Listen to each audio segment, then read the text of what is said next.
We have in our minds this idea that co-teaching is somehow about taking turns teaching. Please let go of that idea. Co-teaching is not about two people taking turns teaching. Co-teaching is about two professional people sharing a space, sharing a set of students, and getting the most out of their own personal, professional talents. Do you know that in a typical, the average middle school class, the amount of instructional time that a teacher has is 62% of their time, because the rest is managerial.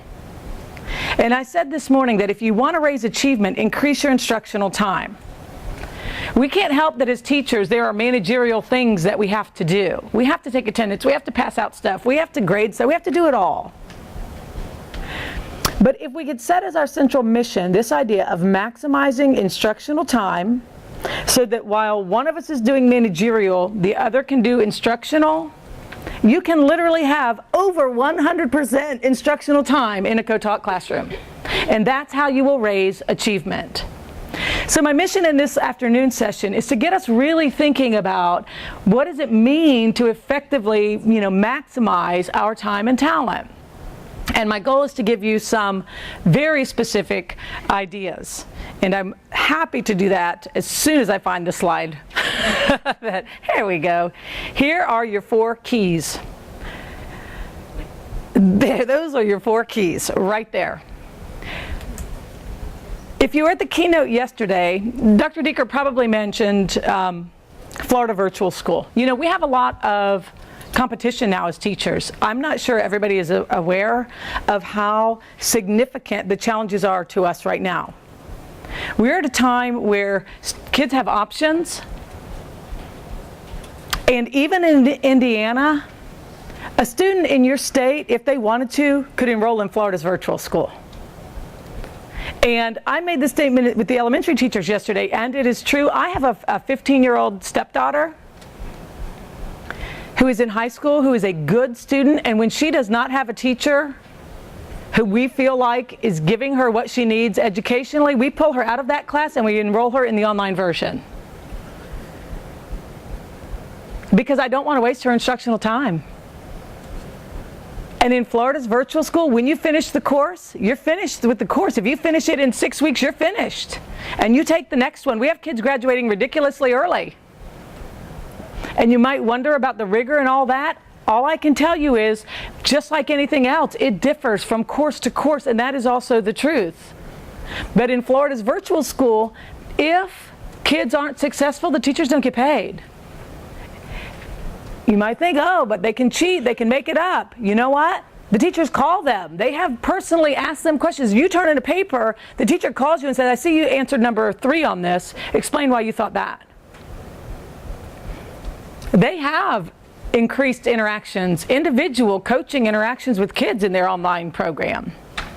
And I'm not saying that's the way I want it to be, and I'm not pulling my stepdaughter out of public school.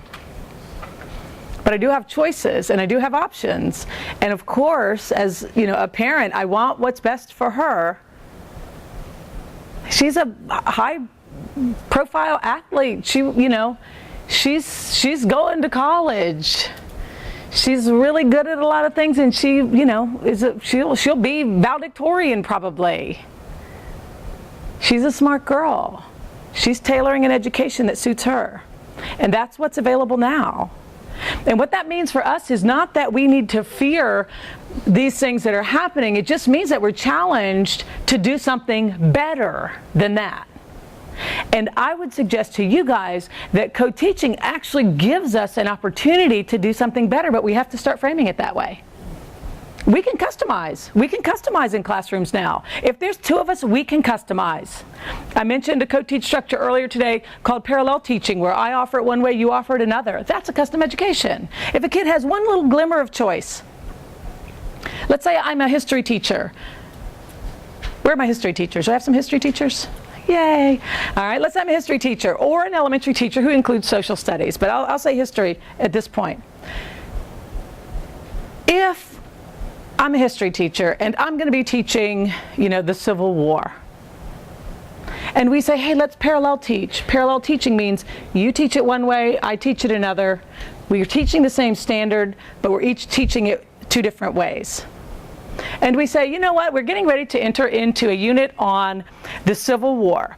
Now, if you love literature and you'd like to look at this content revolving around Gone with the Wind and historical fiction, tying that to the Civil War, be ready to circle up with me. If you're more interested in the timelines and the battles, circle over here.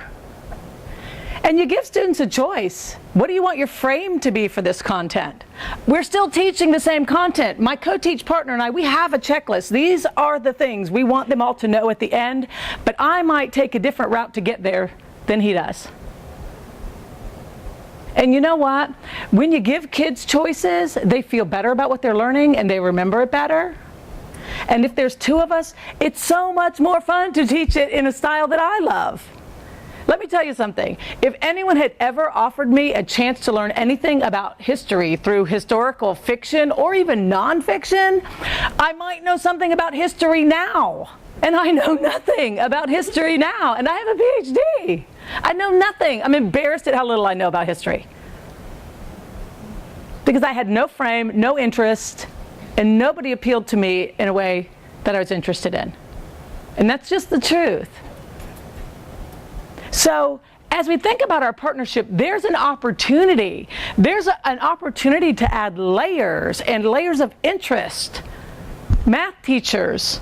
I used a math example earlier today, but I'll tell you, there's endless opportunities in every content area to reframe, how we deliver our content.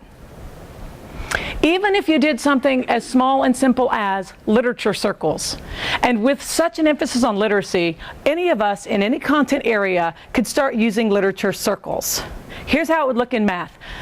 Let's say I'm teaching, lower grades, I'm teaching fractions. Or even if it's a higher grade and you just realize your students really need to hear something about fractions again. Here's how an example of parallel teaching might look. I might say, okay, we're going to be doing fractions tomorrow. Give me a theme. What could you teach fractions around? Food. So she's going to do her fraction anticipatory set around food. So let's do it as literature circle. So bring in like something for them to read, because I would like to do, encourage some reading. So you do, and then we'll do mine with construction. I'll bring an article like from a construction magazine. So we come in tomorrow and we say, today we're going to be talking about fractions. We're going to kickstart that with a quick literature circle. You have 3 choices. And we'll do it as stations. We can think about it around food. And I know you guys can't get your mind off of food. If you want to think about it through food, let's circle over here. I'm going to be thinking about it through construction. If you want to think about fractions and construction, circle over here. And then what I always do is have one really, really high level article. And say, if you want to think about it through, nuclear physics, circle up back here, and here's your article. Good luck with that, guys. But the truth is, I give an independent option also.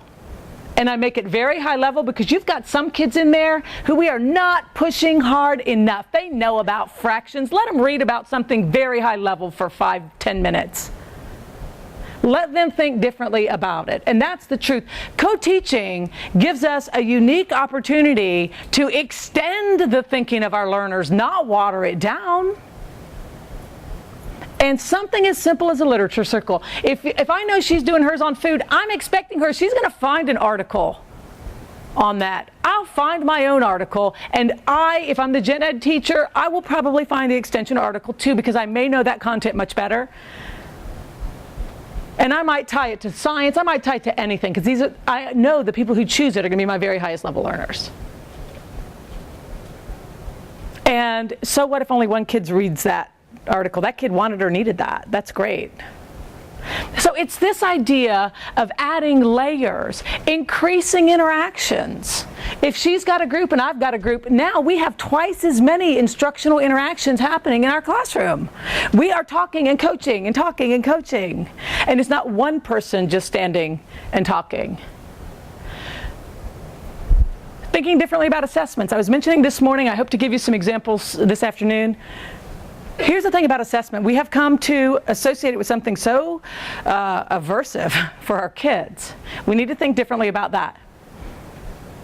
We really need to think differently about that. If you want your kids to perform better, get them to change the way they think about assessment. And the truth is about assessment, it should be to show what you know, not to punish you for what you don't know. So whatever way you can find to do that will benefit your kids. I'll give you a very simple example from my days as a middle school teacher. Yes, my students also had to take high-stakes tests, but I never talked about the test because I know they do more poorly on the test the more I talk about it. Literally, research shows that.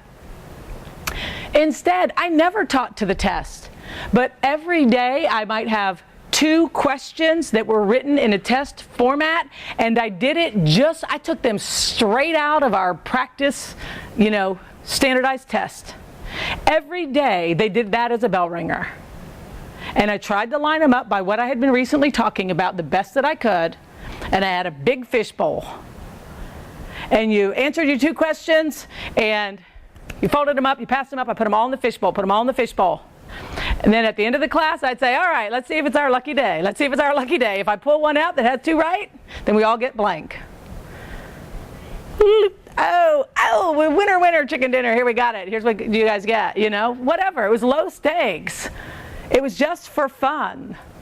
But everybody tried, and there were not names on that paper. Because it was not to humiliate anybody for not knowing, it was to celebrate the fact that we did know. You have to change the culture if you want to change the outcomes.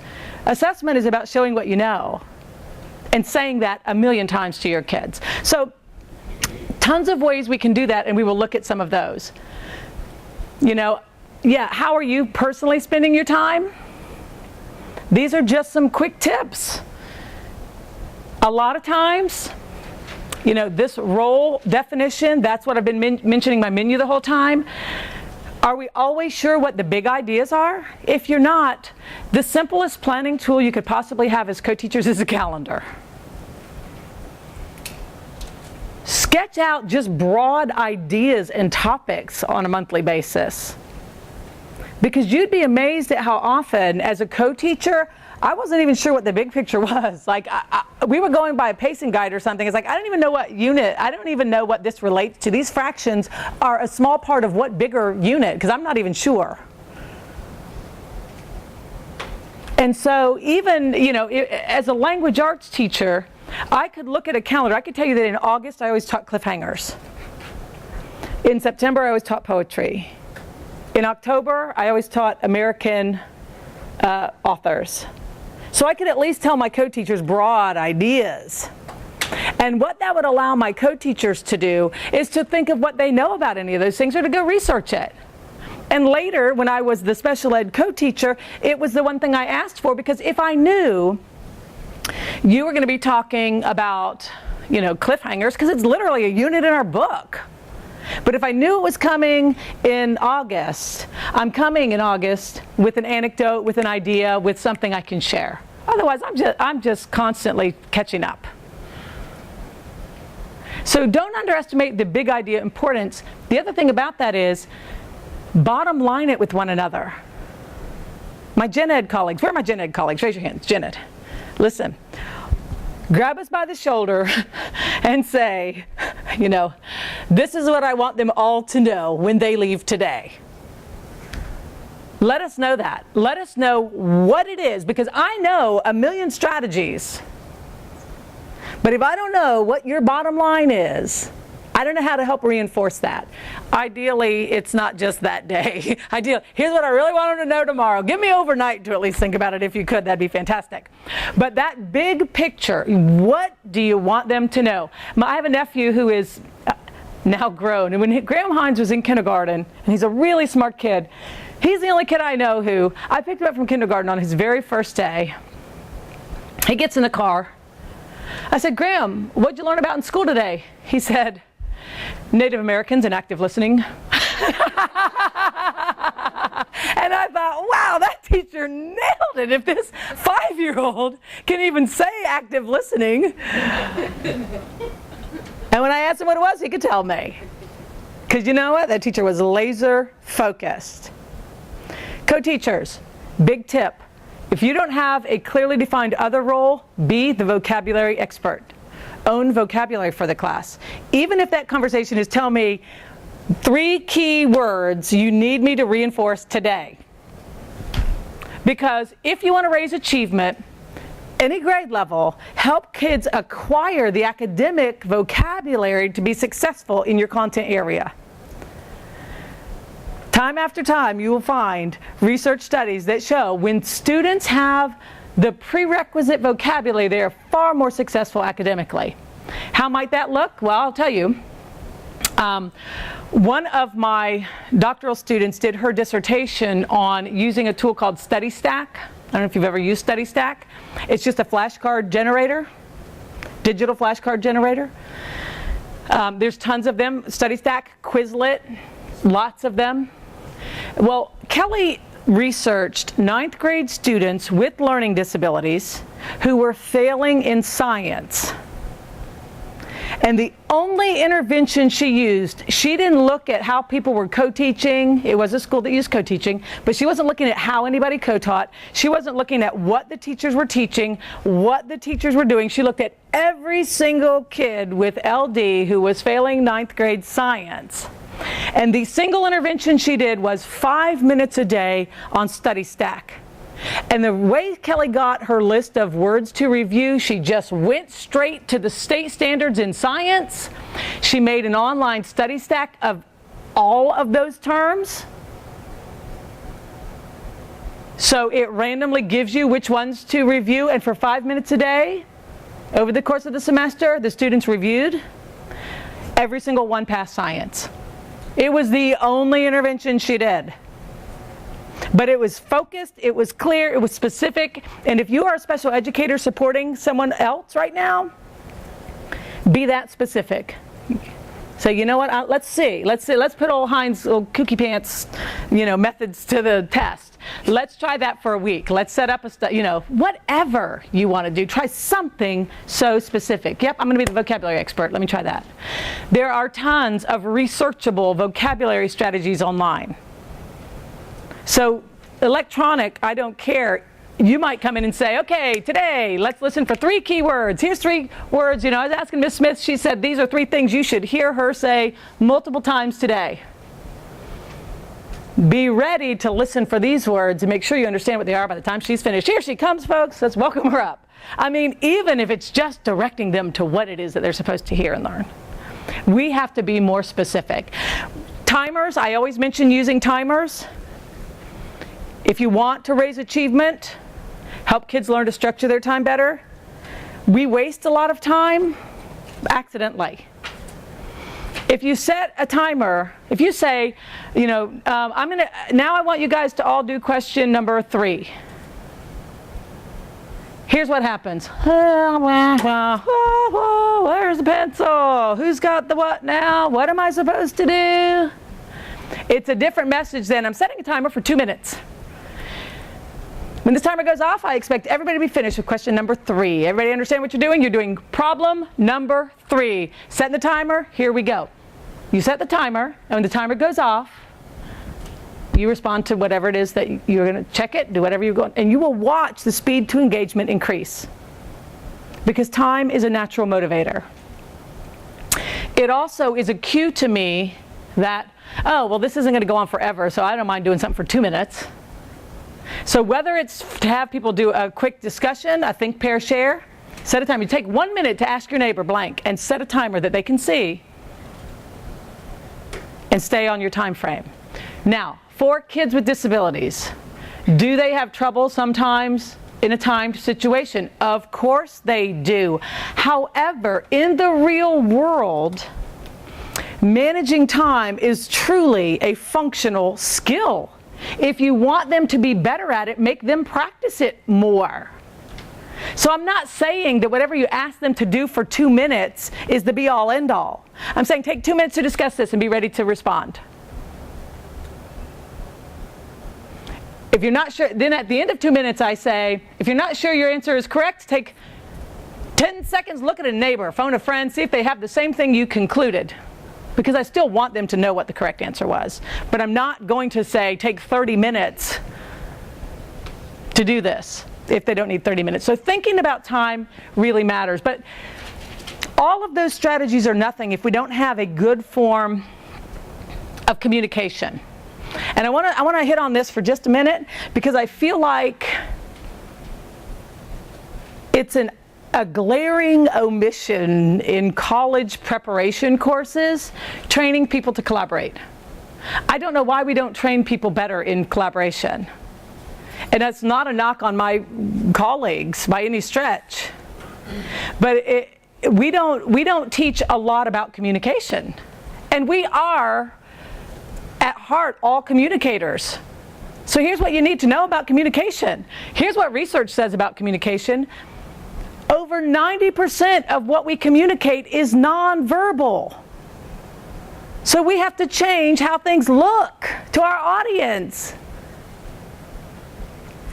We have to change how it looks to our students. That's why I was saying before lunch this morning, for my friends who are in here, if one person's always in the front of the room, it looks to everybody else like that's the important person in here. Change that. Get in a pattern of tracking one another. Special ed teachers, if you find yourself in the back, because I often did, I couldn't help it. I was getting in at the bell. I'm not wanting to interrupt anything. I'm walking in, and I'm in science, where I'm not a content expert anyway, and I'm standing back there watching my teacher going, he's real smart, that's real interesting. Oh, shoot, what? I'm doing what now? I was like, I don't know anything about his topic. You know, so I had to change my pattern. Here's my quickest tip for that. We started using a clipboard, and I wish I had a real clipboard, but I hate to carry extra weight on the plane, so I'd never bring one. But we always had, when we were doing lead and support, we always had somebody in a support role holding a clipboard. And we had multiple things on that clipboard, like things to do. Maybe it was a data keeping form. Maybe it was a copy of a lesson plan with something highlighted that, oh yeah, that's my cue for me to go do that. Whatever. But we had a clipboard. And about 10 or 15 minutes in, when it was time for a clarifying comment, I would walk toward my co-teacher and extend the clipboard. And that was my cue. Hey, Mama home, I got something to say. So I would hold that out and walk toward my co-teacher, and he or she would stop and say, and now a quick update from Miss Hines. And say, yes, while you were talking, I heard X, Y, Z. I want to make sure everybody, raise your hand if you can tell me what it means to be Islamic. You know, and the kids would, at beginning, never, you know. All right, okay, blank slates, perfect. All right, then stand up if you could be Islamic. Because this is what my co-teacher just said. I don't know what he was going to say, but I just heard him say it. So I can do a quick check for understanding. And then I would say, you stand up, you stand up. Why is nobody standing? Everybody should be standing up. You could choose, stand up. All right, now, stay standing if you could be a member of the Nations of Islam. What do kids do? They all still just stand like, oh, what? What? I'm supposed to think about what he just said? I thought I was just supposed to sit and listen to it. But I could do a quick check for understanding. And I could clarify, and I could say, oh, they're ready to move on. Let's hit it. Let's move on. But I constantly did check for understanding. And then my co-teacher, who's holding the clipboard, watching my guided practice, he start walking towards me, extending the clipboard, when he's like, okay, let's pick it up. Okay, now I can't wait to hear what else we have to say. But if you're just starting out and you're just beginning, cue each other. Come up with a way to cue each other. Especially I say this to secondary teachers, because you know what, sometimes if you're taught, you know, it's hard to give up the stage per se. You know what I mean? Sometimes it doesn't feel great for you, feel like somebody's talking over you or otherwise. So if you need to, start figuring out a way to cue each other, because it really does matter. How it looks matters. But it's not just about how it looks in front of our kids. Literally 55% of what we communicate is through body language, over half. Anybody who knows anyone on the autism spectrum knows that this is true. It sounds ridiculously high to say that the percentage of communication that's nonverbal is over 90. That's unless you know anybody on the autism spectrum. Because I have a friend whose son is 24 years old. Daniel could walk in this room right now and he would walk up to one of you guys and he'd go, I'm Daniel, I'm glad to meet you, I'm glad to meet you, I'm glad to meet you. And even though that is literally what he says, none of you would look up here and go, oh, he's really glad to meet her. Because nothing about his expression or tone of voice communicated that he was glad to meet you. So we have to think about how it all looks and what message we're communicating. I have a friend who is almost 20 years younger than me. She's far prettier than I am. She's a million times better dancer than me, and she will not go anywhere with me that there is dancing. Because it drives her so crazy that I get asked to dance about 10 times more than she does. It makes her lose her mind. And we were all out one time, and we were standing there, and I come off the dance floor, and she's standing there, and she looks at me, she goes, Grandma, what's up? What am I, chopped liver? And I looked at her and I said, let me tell you something, babe. I said, you know what? Anybody over there who wants to get out here and dance right now is looking over here thinking, well, that one's kind of old, but she looks friendly. Because I'm over here smiling and you look mean. I said, I've never seen you smile out here. You would have to be the bravest man in that place to come up and ask my friend to dance. And it was a good learning event. I'm glad I said something, because she said to me, and she was so serious, she looks at me and she goes, I'm smiling on the inside. I said, oh, all right, okay. Well, on the outside chance that they don't have a good 3 to 4 years to get to know you, as I have, and learn to love your inner smile, all I can tell you is that if you want to dance right now, smile right now. And we forget that, and our jobs are so hard. And we forget how hard it is to walk into somebody else's room and already feel like, oh, I know what I'm doing. And that person looks at you, and they don't mean to look at you with a blank expression like, who are you and why are you here? But if you can welcome a co-teacher with a smile, trust me, it goes a long way. Especially ladies, it may not surprise you to hear this, but there's a big gender difference in that. Women, we tend to be, we read everybody's cues. And you walk in and they're giving you that look and you're like, oh shoot. She hates my shirt, my hair, she hates me, I don't know. Something. I don't know what it is. Did I make her mad yesterday? We can't help it. It's what we do. So we have to stop the madness. We have to stop the madness and move past that. Let's at least act like we're happy to be around each other, because it'll go a long way for your audience. I always mention that we should look outside of our field if we're having trouble or we're trying to change things. I mentioned marketing. You want to raise achievement? Study marketing. How do they sell stuff? There's a science to it. If you want to get your message across to kids non-verbally, quickly and easily, find an advertisement in a print magazine for your target audience. So if it's boys who are 15 years old, find a magazine for boys who are 15 years old and look what their advertisements look like. Design your handouts to look like that. If you're trying to sell a message. At the very least, put it on a PowerPoint slide.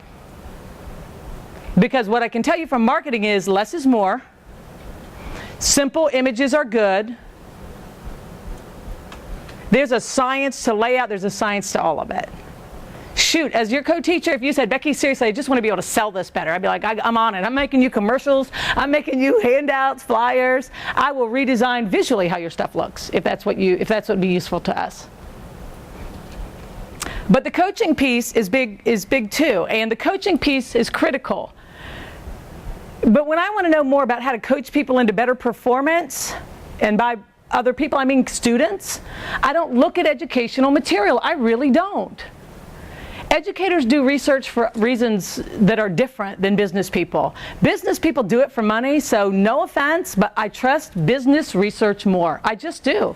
They're in it for the dollars and cents. So I was looking at effective coaching from a business standpoint, and here's what they say. Guidance is giving people direction on how to perform and how to improve their performance. Counseling is helping employees become more aware of their behavior, how it might cause problems on the job, and how to turn things around. So I can look at that as a teacher and think, wow, with my partnership, should we try to increase the amount of guidance we're giving kids? Should we try to increase the amount of academic counseling we're giving them? Talking to them more about how to turn their performance around? And I would suggest that we should. We should be increasing those kind of interactions. Because we can. There's 2 of us. And here's how that looks in a co-taught classroom. On your menu, there's one of the co-teach structures is called alternative teaching. And in an alternative co-taught model, you would have one person leading whole group while another person does small group or one-on-one. The fastest, easiest way to increase your interactions next week is to set up a conferencing schedule with your students. And I don't care if your kids are 4 or 14 or 18. Conferencing and coaching will lead to increased performance. And here's simply how it looks. In a co-taught setting, our planning is, hey Laura, you know what, tomorrow, let's do some alternative co-teaching. So on our menu, we'd check off alternative, we'd look down there and say, you know what, let me do some goal setting with them. I'm not sure, what their goal is even for this semester. We got so many kids off track. So what we'll do is, let me rotate everybody through a 1-minute or 2-minute conference, and I'm gonna ask them to state a goal for the semester while you're leading the content instruction. And I always used something that I called tap back, because I wanted to be able to do this in a way that was quiet, didn't disrupt the educational process. So my co-teacher was like, okay, go ahead, whatever you say, Becky. So I'm like, okay. So the next day we come in, today we're gonna be talking about X, Y, Z. I'm gonna be doing some quick conferencing in the back. When your shoulder is tapped, come see me. So I'm going to start with Stuart. I tap Stuart, come back with me. My co-teacher keeps teaching. I'm back here one-on-one, and I look at Stuart and I say, what's your goal? What's your goal in here this semester, Stuart? And I have the grade book. And he is stunned because nobody's ever asked him that. And I'm like, looking at your grades, it looks like you're doing pretty well. You have actually, a high B average. What's your goal? And he might say, my goal is to get an A. He might say, my goal is to stay on track. Or if he's my highest performer in the class, I might say, you know what, you're obviously right on track. You know what I would love to see you try to do is start thinking about how you can apply this, the next level. You're a really smart guy. You're doing great in here. I appreciate your work.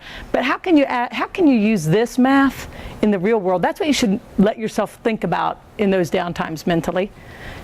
Maybe he formally wants to do something, or maybe there's a competition for him to enter. I don't care what it is. He deserves a minute of my time too. And then I say, go tap somebody else back.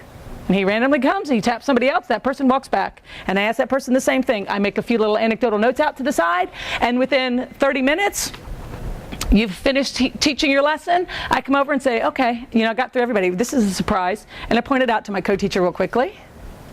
I use that exact tap back method to alternative co-teach all the time. And I've done it in settings where I did not know a soul. A teacher in Michigan, I was talking about this in a morning session. He's like, oh yeah? Well, I'd love for you to come and co-teach my whatever his senior level math class was. I don't even know the content. I never even had content as hard as what he was teaching that day. I'm like, okay. He said, well, you don't even know my content. I said, you're right, I don't know your content, so I'm not going to choose lead and support where I'm actually leading in the instruction. I'm not going to choose parallel teaching because I'm not going to lead a conversation about a topic I don't know. But what I can do is use the alternative co-teach structure, and I can lead some quick conferences with your students. So you tell me one thing they should all know right now, and I will tell you in about 30 minutes whether they do or not. So we go back in his classroom, I meet him up there, I'm like, well, welcome. I'm Rebecca Hines, so glad to see you guys. I was invited in today and I'm delighted to be here. I'm really curious to learn more about what you guys know about, heaven knows what, I can't even say what the topic was. So, I had the book in front of me with the definition that he approved. I called kids back. And I kept 2 sheets. I kept the oral assessment, yes or no, that student could tell me. And I kept what's one goal you have? What's one goal you have for next week? I rotated every one of his kids back there. At the end of 30 minutes, I could go up there and say, you know what? You're right, actually, 79% of them could answer that correctly. He's like, wow, He said, honestly, I had no idea. And he was surprised at which kids couldn't answer it correctly. And then he looked at my goals setting sheet and he's like, wow, I didn't realize that some of these kids who have C average actually, want to do better, or at least they were willing to say they did. He said, maybe I'll try to beef that up more. It's simple. It's that simple. But it's about being systematic, being consistent. And coaching is good for employees, it's good for managers as well. By coaching, you build the relationships that will result in continuously improved performance for you and your employees. And because we have inclusive classrooms, when we set it up so that we do this kind of conferencing regularly, that's also when we can talk to kids about those IEP goals. And the only difference is, and I really, because I'm a stickler for time, I kept timers. I kept egg timers. I never did this on like a timer that makes noise because I didn't want it to be distracting. I used egg timers. You can buy a 2-minute egg timer. When 2 minutes is up, you're done, because some kids will try to engage you in extra conversation. So I kept egg timers, but I had a 5-minute egg timer too. And if it was a student with an IEP, I kept them back there for 5 minutes. And no one ever in the history of me doing this noticed that some kids got 5 minutes, because everybody had one-on-one time. And the great thing about that style of alternative co-teaching is it doesn't have to be the special educator who's doing the conferencing. Gen Ed folks, listen, you will learn so much about your students when you're the one who's actually looking everybody in the eye saying, tell me what you know about this. You'll learn so much more. And this interpersonal piece, in a day and age when we do have competition, the computer can't do that. It cannot make those connections. It cannot personally reach out to kids and help shape them, and you can. And it's really hard in a single teacher classroom because we have a lot going on, but when there's somebody else in there with us, it's a whole lot easier. I'll share a couple of other just big communication tips with you on the increasing interaction piece. I'm lucky because I have a sister who's an actress, and Cheryl was, when I started co-teaching, Cheryl was just starting to teach improvisational acting classes at the Groundlings Theater in Los Angeles. So Cheryl and I were sitting around talking. She was telling me the 10 principles of improvisational comedy that they train actors, like the guys who do Whose Line Is It Anyway and all that stuff. She was telling me how they train them so they can just stand up and do it. And I was listening to her and I thought, wow, that is exactly what it's like when you're co-teaching. Because you're up there on that stage and everybody's watching and you don't know what's coming out of the other person's mouth. So I have since that time stolen some things from her, and I'm going to share 2 of them with you because they really matter to our performance. And one is change the stage picture. How does it look in there? What's happening now? Co-teachers, move more, conference more, one-on-one more, anything, but let's change some movement pattern if there's 2 of us in there. Cheryl says that the idea behind this concept is discovery. Quite often, just by allowing yourself to move to a different part of the stage, you'll discover something new. You're opening yourself up to a different beat in a scene. This is effective when information seems to have dried up and you need to change the energy of what has already been established so things never get stale in an improv. For example, if 2 people are standing there talking about breaking up and one person starts walking across the stage, everyone will be interested to see what will happen next because that character crossed for a reason. Perhaps that character will walk across the room to pack his bags or to open a drawer and pull out an engagement ring. And I took this tip to heart in several ways when I was co-teaching. One way was to literally make sure I was bringing something physical and noticeable to every setting in which I was a co-teacher. So depending on the style of my co-teacher, some places we had what was famously called the Rebecca Hines bag of crap. I always had bags of crap. So at any time, you're teaching something, I could get out several bags of stuff. It was just scraps of anything I found. Might have been something I saw walking to the car that morning. Might have been stuff out of my car. Might have been scraps paper from a project we did. No 2 bags were the same. I had lots of bags. And you would be teaching, and I would be looking through my bags, and then at a good time for a guided practice, I'd say, let's stop right there for a moment. I'm curious to see if they really understand the theme of this story. So I'm going to set a timer. I'm coming around. You guys are going to work in groups of 4. 4, 4, 4, 4. I'm going to give you a bag. I'm setting a timer for 3 minutes. Let me see what you can find in this bag that illustrates the theme of this story. Somebody in your group, be ready to hold it up and explain how it relates. And I mean, there's golf balls in there, pipe cleaners, and we might be reading, Where the Red Fern Grows, for heaven Pete's sake.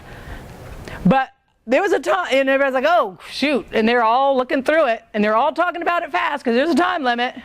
I remember one of my very best ones was I was doing nonfiction, and I made them somehow, we were reading a speech by Abraham Lincoln, which was a little dry, if I might say. So I pulled out the bag of crap because that's what we were doing, and they needed a little pick-me-up. And I said, let's take a quick break and let me give you guys a challenge. Here's your bag of crap challenge for today. You have 5 minutes to create a 3D object that includes at least 2 different materials that reflect something about Abraham Lincoln. And it was just that open-ended. And we give them their bags of crap. And the best one was somebody, somehow, must have had the best art person in their group, had torn out a piece of construction paper, brown construction paper, in a penny. Somebody else had torn out, Abraham Lincoln's face, so it was recognizable, made tabs in it, put cotton under it, and made a 3D penny. And it was like, wow, that was fantastic. But what does that have to do with inclusion? What it has to do with it is, it's just as likely to be your kid with a disability who's contributing that as any other kid in that group. Because once I started to change the stage and level the playing field a little bit, there's opportunities for people to excel in any quirky way. Other things I've seen for co-teachers are simple things like this. One great, again, I don't know why I keep referencing history today, but some really good teachers in West Virginia. One co-teacher stood in the front while the other guy lectured, and he had assembled just this whole pile of pictures and stuff. And every time his co-teacher would say a person's name, he'd hold it up so that it's on the screen. And every time he'd say a place, boom, there's the map.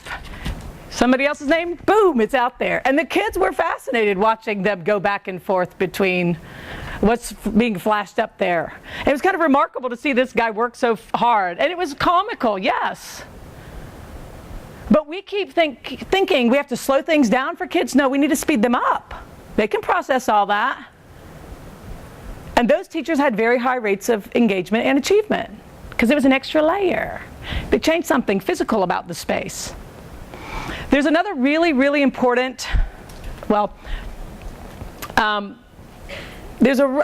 really, really important improv principle.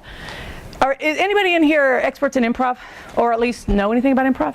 If you do, you know that yes and or never deny is the #1 rule of improv.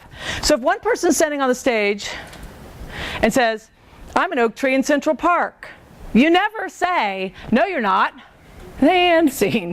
Then you don't have a story. They train these actors to say yes and, affirm it immediately, a pregnant pause while you think of a response. So one person says, I'm an oak tree in Central Park. The other person says, yes. And think of your response. Here comes a man walking his dog. So it keeps the scene moving. Here's the unfortunate thing with teaching. We've become yes but people, and we can't help it. But we are yes but. So whether it's technology, let's integrate, yeah, but we don't have enough computers for everybody. Let's do inclusion. Yeah, but we don't have enough time to do this. Yeah, but we don't have that. And there really are, 2 types of teachers. And it's hard to coach ourselves out of being yes, but. There's always a reason not to do something, but we're going to have to push through that. I could look at my phone right now, and I guarantee you guys could do this too. I could look at my phone right now. My kids are home in Florida. My kids have any number of games and practices this afternoon, to which I have no idea how they will get there because their mother is not there. So on any given day, I'm frantically calling people for rides. Now, I assure you right now, I could call on my phone a family member who lives probably 20 minutes from me and say, hey, can you take Zoe to practice today? And this person's going to say to me, yeah, but I've got to go to the grocery store. And I'm like, I don't know what that means. Does that mean you don't want to? Does that mean you cannot? Does that mean the store closes at 5:30? I don't know what you're telling me. That is not clear. But it sounds to me like you don't want to do it, and I've inconvenienced you for asking. That's how it sounds to me.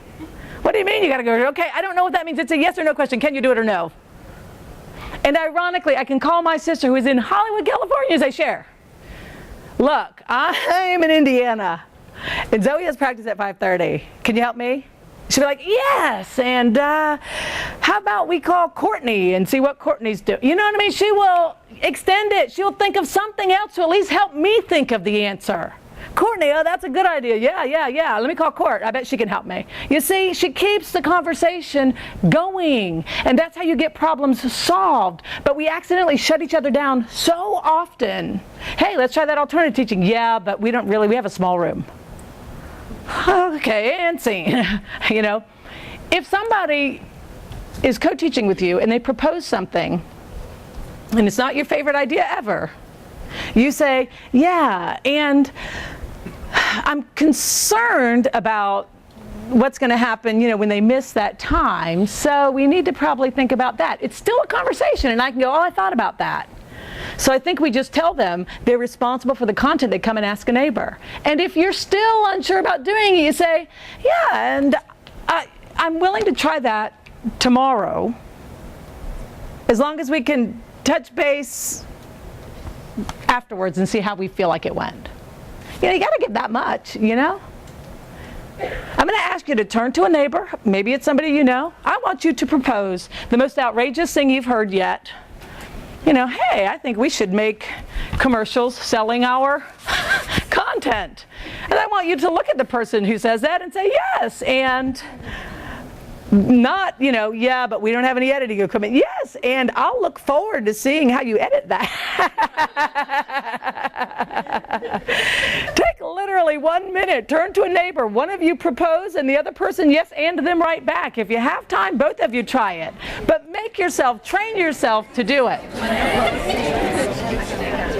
All of these things about communication, I realize they're oversimplified.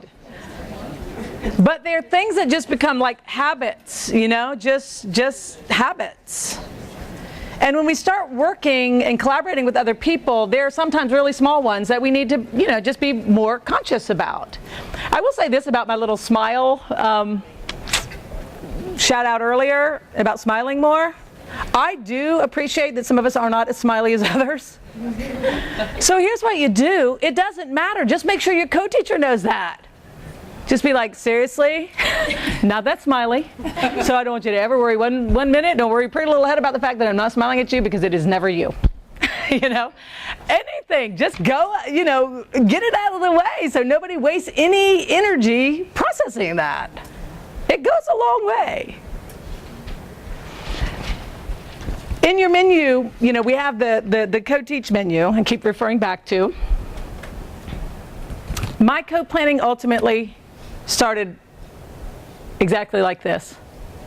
You know, if Stuart and I had never co-taught, poor Stuart, if you're sitting always to my direct left, you're always going to be the person I call on. So let's say we're co-teaching, and if I said to him in advance of co-teaching, never even, you know, met him, I would ask him, and I won't put him on the spot today, I would say, you know, what's your preferred style of teaching? Do you do a lot of, you know, groups? Do you do a lot of lecture? That's the kind of question I would ask him.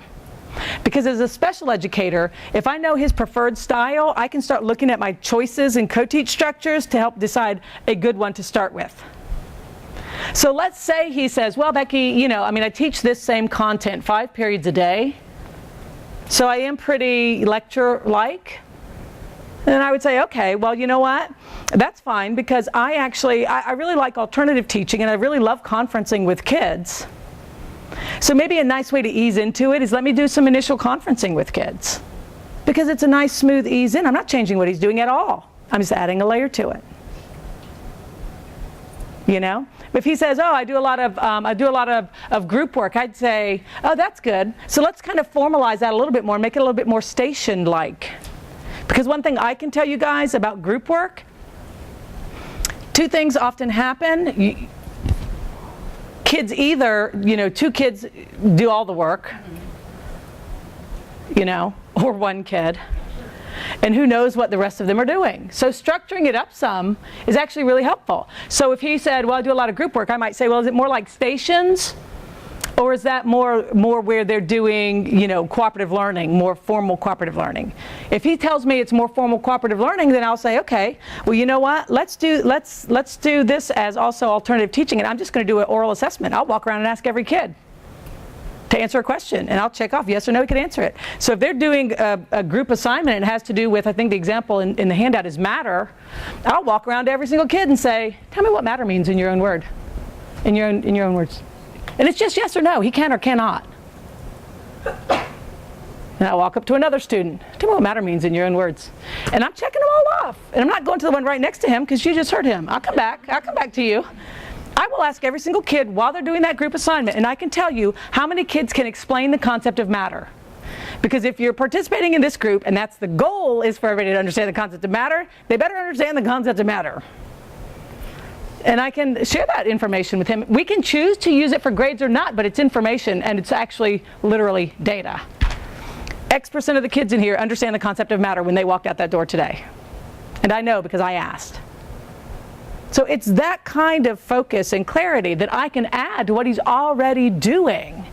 And if he's doing more of a station teach, I'll tell you, I've watched really great teachers who have led really good, have set up really good stations in their classroom.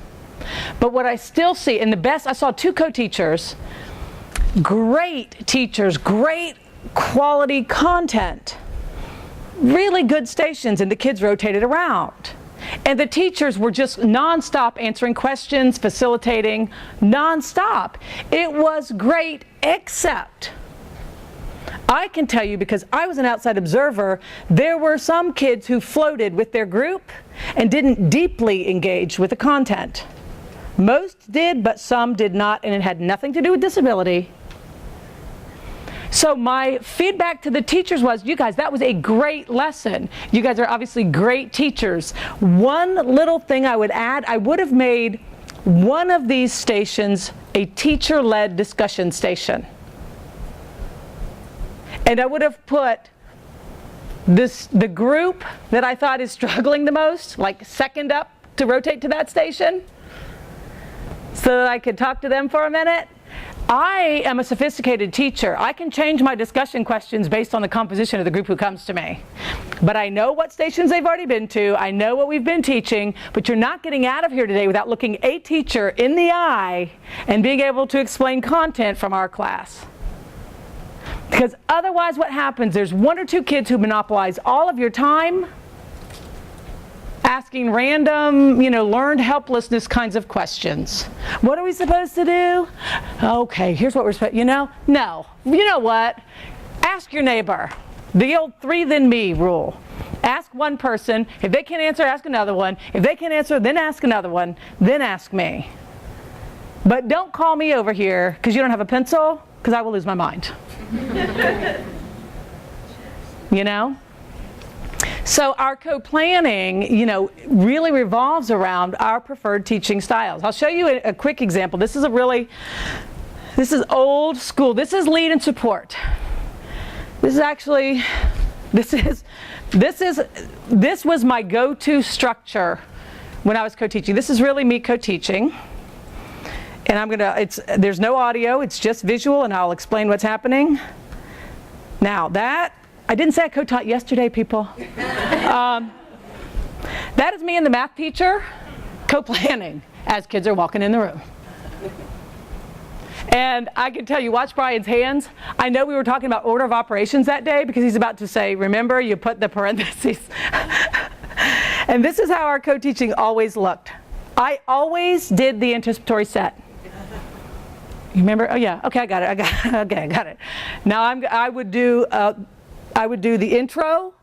Brian walked around every single student and said, show me your homework, show me your homework, show me. He looked in every student's eyes. He was the content expert, but he was the one walking because he is so good with his content, he can look down. He knows the exact question he's looking for. He knows whether you solved number 5 or not. In his mind, he's just looking for number 5. Did they get to number 5? Then after he did his managerial piece, he hands the clipboard to me And I'm talking to kids individually while he is doing whole group. And I might be saying, show me how you do this. Show me how you do this. Show me how you do this.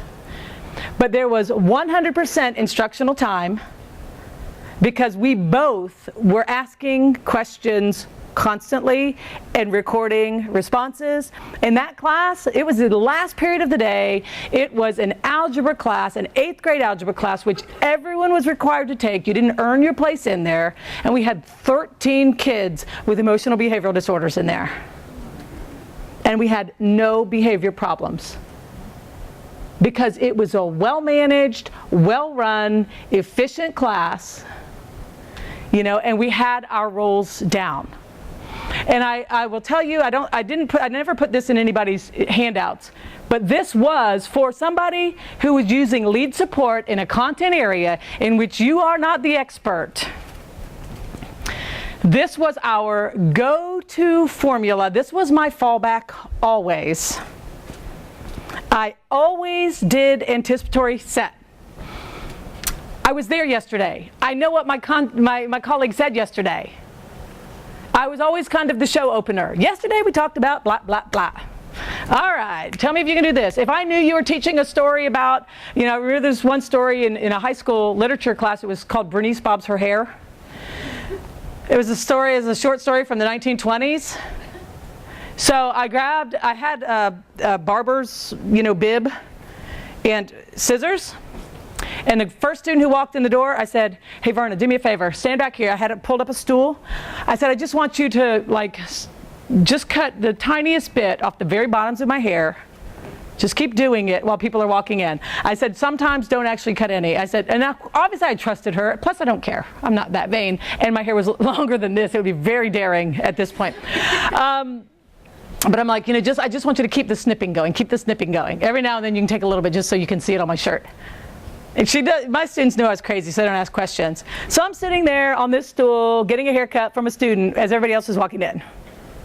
And they're like, oh, what? Because I knew the story they're about to read was going to bore the daylights out of them. So I knew if I'm the show opener, I better do a good opening. So anyway, while my colleague is taking attendance and all that, the bell rings, you know, to start the class, and I said, wow, how do you guys think I feel sitting up here getting a haircut by Verna? Like, you crazy. Yes, I know. I feel like I'm crazy. It feels very risky. It is not always easy to try something different. Plus, my hair is a real source of vanity. Well, you know, today we're going to be reading a story, and it's interesting because in the 1920s, and then I just go into my blah, blah, blah. It doesn't matter. All I had to do was get them looking and thinking for a second. I give them the opening. I didn't talk about the theme of Bernice Bobs Her Hair. I did the opening, and then I said, well, I can't wait to read the story that's been selected, and let's see how this character feels when she's sitting in a barber chair at a much different time. I'm setting my colleague up for success. And there's another improv tip that Cheryl taught me, which is when you make your scene partner look good, you look good. So on every occasion, I tried always to make my scene partner look great. We used this, Brian Makovic in that last clip, Brian and I used this formulaically. I always did anticipatory set. He always brought new content. I always did a quick guided practice. We used a lot of dry erase boards. I didn't have to be a math expert. I just needed to have 3 math problems to solve. And I'd say, okay, number 1, and I'd put it up. If you don't have money for dry erase boards, use those styrofoam paper plates. They work just as well. Setting a timer for 1 minute. Let me see how many of you guys can solve question number 1 in only 1 minute. We got 1 and 1. Here we go. I put the question up. They solve it. Ready? Show me what you got. Oh. I see a lot of correct responses, and I see some that are not quite on target. Look at your neighbor. Make sure they have theirs correct. Look at your neighbor. Look at your neighbor. Decide which answer is correct. All right, you got 30 seconds to change it. Decide and change. Here we go. One more time. And I would do that, a couple rounds of that, till we all had the right answer. All right, problem number 2. It's guided practice. And then we would fall into either Brian would come back with another chunk of content, Or we would break into another co-teaching style. Because during our independent work, we always differentiated. It was always, if you feel like you're on target with this and you're ready to move ahead, circle up over here and here's your assignment.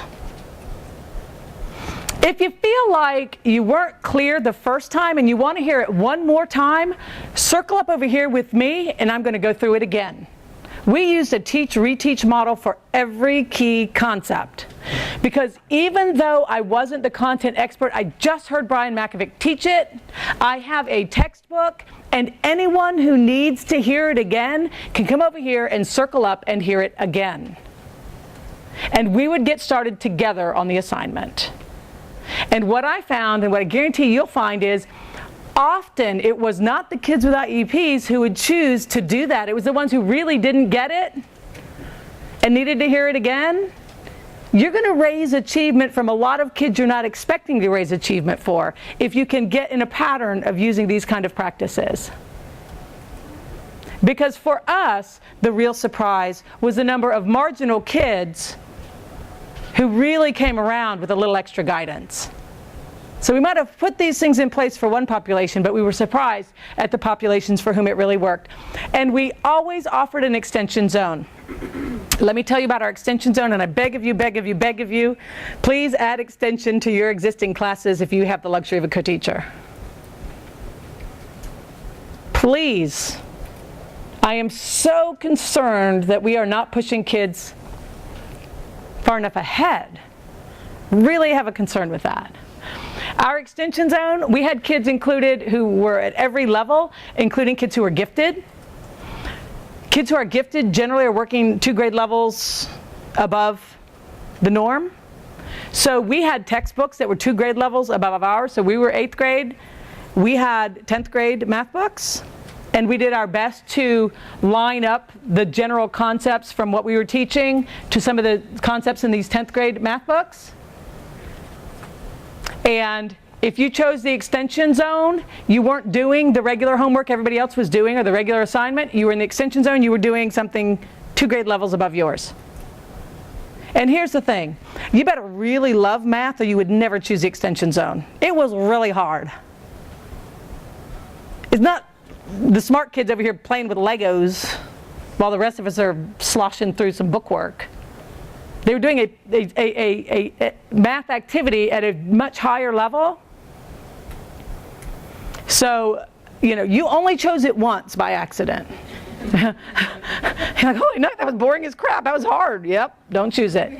And in a language arts example, I'll tell you exactly how this would look in a language arts class because I use this model in every class.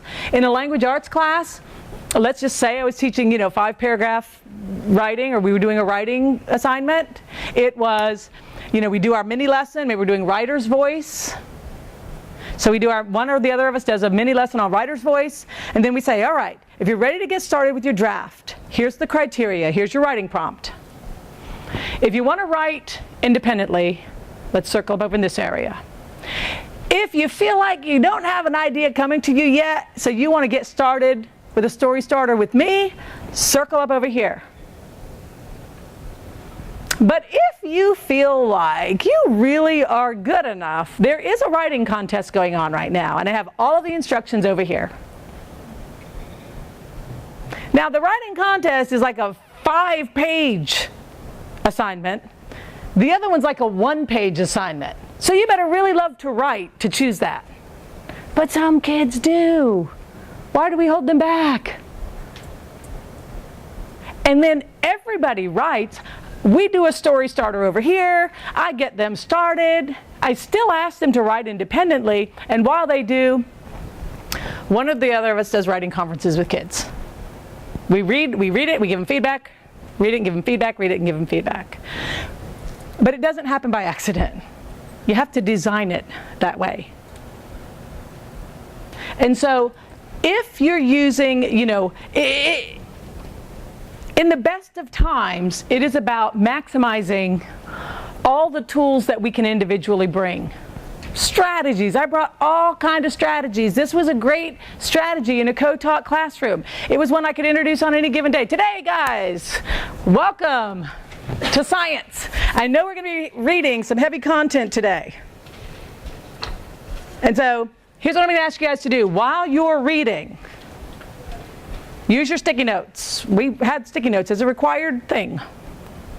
All right? And they had a question mark, they had a check mark, and they had exclamation points. So they just had them, they just kept in their school supplies. They had drawn them with markers, whatever. But anytime we read, kids would put on every page either, yep, got it, check mark, check mark, check mark. Something on this page I don't understand, question mark, or hey, this is really interesting. So when my co-teacher and I were walking around supporting kids, I could say, oh, you know what, I thought that was interesting too. I loved that part. I don't know how they did that. And I could comment on the fly, give you specific feedback, and show interest in what you were doing. And we would look for question marks. Oh, you didn't understand that piece? Okay, let's take a look at that. But we could lean in and comment on everyone. So as you're thinking, I'm going to ask you to brainstorm. Look at my menu. One last time, look at my menu. Think about these different co-teach structures. If you're a gen ed teacher, I want you to ask yourself, man, I would love to have that in my room. If it's something you don't have now. If you're a special ed teacher, think, oh yeah, this would be my favorite thing to bring to somebody else's room. Things like, yeah, you know what, I could easily bring a skill review station to your classroom. I could just bring it. It could be a regular part. Every time I'm not doing something else, I could have a little flag that says skill review session in progress. And any time during independent work, anybody in that class could come back and ask me for some skill review, and I would give it to them. But it would be their choice to come back. It wouldn't be me pulling certain kids back. In an inclusive classroom, choice is key, because if we start saying, I need Mark and Sue, everybody meet me in the back, bring the little book, that is stigmatizing. But if I routinely have kids back there, if I routinely am talking to kids, then it doesn't seem like there's anything wrong or different about anyone who's back there with me. Gen ed teachers, I really implore you, if you have the luxury of co-teaching with someone who is also a content expert, you try doing some conferencing, you try doing some small group things based on your own interest and passion. Because the better you can get to know the kids in them, the more you're going to be able to customize, and the better you're going to be able to meet the needs of everybody in your shared classroom. So at the end of the day, it doesn't matter which of these things you do well. It matters that we all focus on what we do well and quit beating ourselves up about I don't know how to do that, I don't know how to do that. Don't focus with what you cannot do. Focus with what you can do, and bring that first. I thank you guys for being the kind of teachers who will come and listen and think deeply about a really, really hard topic. And I am so sincere when I tell you I will do anything to support you in your inclusive efforts, because I know it's not easy, and I hope you know how valuable it is. So thank you guys for your time, and have a great weekend.